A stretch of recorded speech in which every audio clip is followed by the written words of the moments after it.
दोस्तों, बचपन से ही जब हमारा ध्यान आकाश की तरफ जाता था, तब अनगिनत तारों को देखकर मन में ज़रूर विचार आता रहा कि हम कहाँ स्थित हैं। कितना विशाल है ये यूनिवर्स।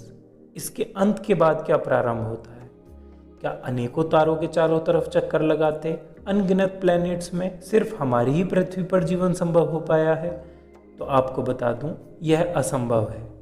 इस यूनिवर्स में कहीं न कहीं जीवन जरूर उपस्थित होगा। वैसे पृथ्वी पर जीवन कैसे आया, यह भी एक विचित्र सवाल है, जिसके बारे में वैज्ञानिकों ने कई हाइपोथेसिस दी, परंतु उनमें से कुछ ही वैज्ञानिकों के बीच प्रचलित है, जिनके विषय में हम अपनी अगली वीडियो में चर्चा करेंगे। फिलहाल ब्रह्मांड के विस्तार के बारे में बात करें तो हमें आज से लगभग 1380 करोड़ साल पहले, जब पूरा यूनिवर्स एक सिंगुलर पॉइंट में ही एग्जिस्ट करता था, इसका अर्थ यह है कि सारा डार्क मैटर, सभी प्रकार की फोर्सेस जो भी हमें देखने को मिलती हैं, सभी कुछ एक सिंगुलर पॉइंट में ही था। उसमें एक वायलेंट ब्रस्ट हुआ, जिसे वैज्ञानिकों ने बिग बैंग नाम दिया। यह ब्रस्ट इतना भयानक था कि नए जन्मे यूनिवर्स का तापमान कुछ ही सेकंड में 1000 ट्रिलियन डिग्री सेल्सियस तक पहुंच गया था, तथा लाइट की स्पीड से हर दिशा में समान रूप से अपना विस्तार प्राप्त करने लगा। और यह कार्य निरंतर जारी है।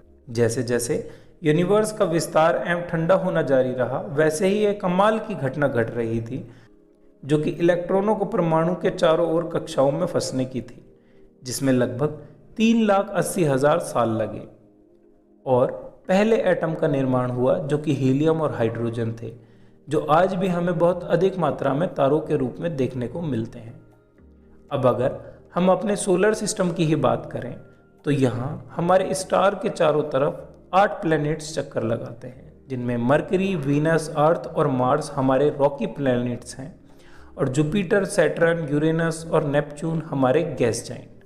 इनमें अगर 8 प्लैनेट्स में हम अपनी पृथ्वी की बात करें तो यहीं पर ही जीवन संभव हो पाया है, तथा जुपिटर हमारा सबसे विशाल प्लैनेट है, जिसमें 90% तक हीलियम गैस मिलती है, तथा प्लूटो जैसे 5 ड्वार्फ प्लैनेट अभी तक खोजे जा चुके हैं और आगे भी इनकी खोज चल रही है। अब अगर हम अपने सोलर सिस्टम के बाहर की बात करें तो हमारे सूर्य के पास का तारा हमसे 4.3 लाइट ईयर दूर है। यहाँ मैं आपको लाइट ईयर के बारे में थोड़ी सी जानकारी दे दूँ। लाइट ईयर का मतलब होता है कि एक साल में लाइट के द्वारा चली गई दूरी। लाइट एक सेकंड में 3 लाख किलोमीटर की स्पीड से चलती है। अब अगर हम अपनी मिल्की वे गैलेक्सी की बात करें तो इसमें लगभग 100,000 मिलियन स्टार्स हैं, जिसका डायमीटर 1,05,700 लाइट ईयर है। और अगर हम अपने पास की ही गैलेक्सीज की बात करें तो यह कैनिस, सेजिटेरियस तथा एंड्रोमेडा गैलेक्सी है। इसमें एंड्रोमेडा गैलेक्सी की बात करें तो यह लगभग हमसे 2.5 मिलियन लाइट ईयर दूर एक स्पेरिकल गैलेक्सी है, जिसका डायमीटर 2,20,000 लाइट ईयर तक फैला हुआ है, जो हमारी गैलेक्सी से 2 गुना है। अब थोड़ा और आगे चलें तो हम पाते हैं गैलेक्सी के समूह, जिन्हें क्लस्टर कहा जाता है। एक क्लस्टर में 100 से लेकर हजारों गैलेक्सीज तक पाई जाती हैं। हमारी मिल्की वे गैलेक्सी लानिकेयर नामक क्लस्टर में स्थित है, जिसका डायमीटर लगभग 5 अरब लाइट ईयर है। इसके बाद आते हैं सुपर क्लस्टर्स, जिनमें लगभग 3 से लेकर 10 क्लस्टर्स पाए जाते हैं। इन सुपर क्लस्टर्स की संख्या हमारे यूनिवर्स में 1 करोड़ है, जो कि हमारे खगोलीय वैज्ञानिकों ने महसूस किया है। एक सुपर क्लस्टर की डायमीटर 90 से लेकर 100 अरब लाइट ईयर तक हो सकती है। मतलब अगर हम लाइट की स्पीड यानी 3 लाख किलोमीटर पर सेकंड की स्पीड से भी चलें तो हमें 90 अरब साल सिर्फ एक सुपर क्लस्टर की डायमीटर में ही घूमने में लग जाएंगे। और यह अंत नहीं है, यह सिर्फ हमारा ऑब्जर्वेबल यूनिवर्स है। यह अभी भी लाइट की स्पीड से अपना विस्तार प्राप्त करने में लगा हुआ है।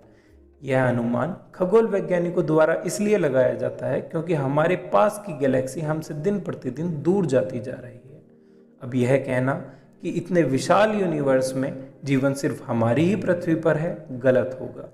अपनी अगली वीडियो में हम इस बात पर चर्चा करेंगे कि पृथ्वी पर जीवन कैसे आया, तब तक के लिए वीडियो को लाइक कीजिए और ऐसी ही हेल्दी नॉलेज के लिए चैनल को सब्सक्राइब कीजिए।